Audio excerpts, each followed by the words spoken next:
Welcome to You Brew Kombucha. These are the top 10 mistakes kombucha homebrewers make. Mistake number 1. Using vinegar in place of starter tea when you're getting your first batch going. There are a lot of supposedly reputable online sources that say that you can use vinegar in place of your starter tea when you're making kombucha.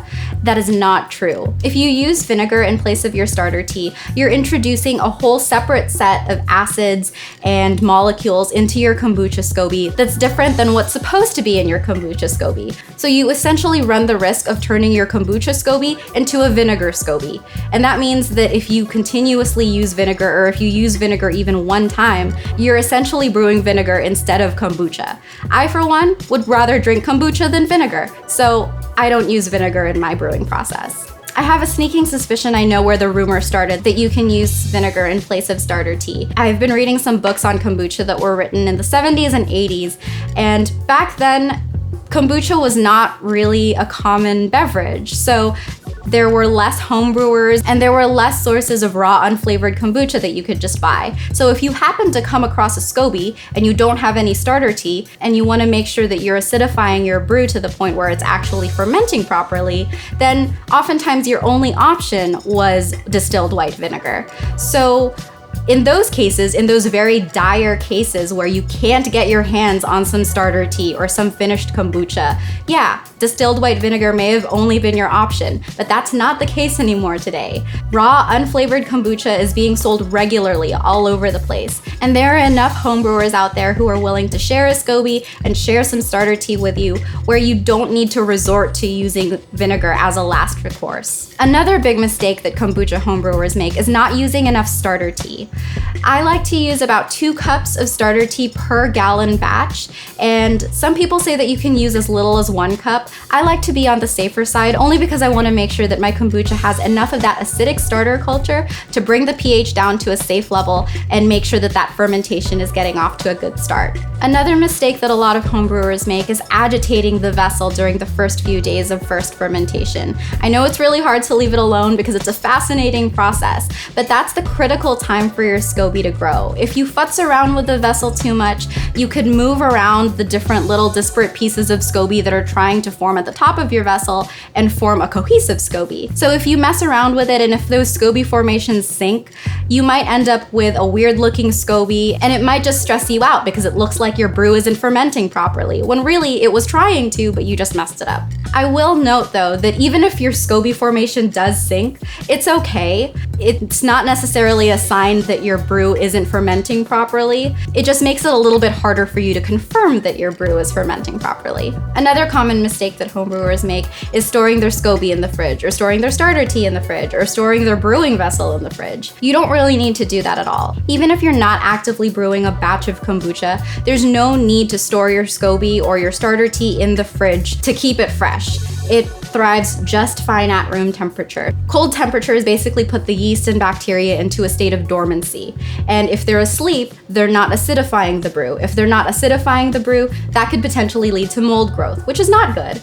So make sure that you're keeping your starter tea, your kombucha, your scoby, your brewing vessels all at room temperature until you've bottled them, second fermented them, and they're ready to drink. Another common mistake that homebrewers make is using the wrong kind of tea during the first fermentation phase. You can check out my video on tea for more information about the right types of tea to use, but basically you want to avoid any types of flavored teas, even if it's naturally flavored. If the tea has any essential oils or fruit flavorings, all of that in contact with your scoby could throw off the dynamic of the yeast and bacteria that live there. So make sure that no flavorings ever touch your scoby, and no flavorings get into your first fermentation brewing cycle. There are a few exceptions to this rule, so I recommend that you check out my video on tea, but for the most part, you just want to stick to Camellia sinensis types of teas. So that's black tea, green tea, oolong tea, white tea, pu'er tea. Using the right kind of tea and not using any tea with flavorings will make sure that your scoby gets the right kind of nutrients so that it can ferment your sweet tea into kombucha.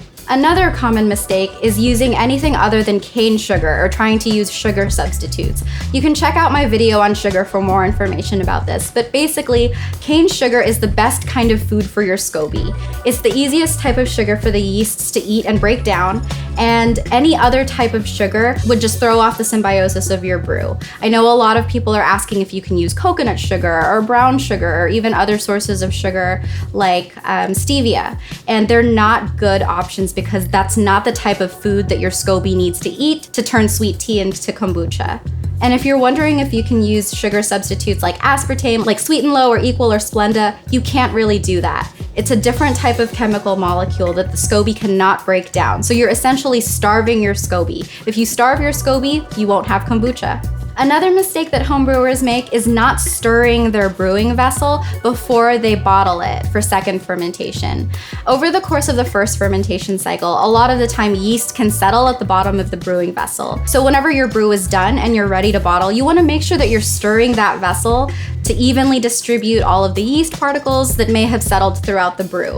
By stirring your vessel, you're making sure that you have consistent kombucha tea, and if you have consistent kombucha tea and yeast evenly distributed, you're more likely to get even carbonation across all of the bottles you use. Speaking of carbonation, another mistake that homebrewers make is not using the right type of bottle or the right type of cap to ensure good carbonation. Make sure you check out my super in-depth video on bottles to find out more about that. But in a nutshell, you just want to make sure that you're using a good quality bottle that you can seal as airtight as possible to keep that great liquid and carbonation in.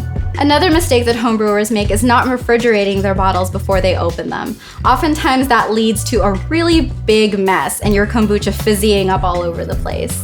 You can check out my video on minimizing fizzy messes if you want more information on how to prevent that. But the biggest tip that I have is to make sure that your kombucha is fully chilled before you open it. When you chill any liquid, it's able to hold on to molecules of carbon dioxide better and hold on to it so that it doesn't fizzy up all over the place and try to get all over your kitchen when you open it. So even though I've still had my fair share of somewhat fizzy messes when I open a chilled bottle of kombucha, it's nowhere near as big of a mess as I would have had if I didn't chill my bottle of kombucha first. And the last mistake that a lot of homebrewers make is having too high expectations.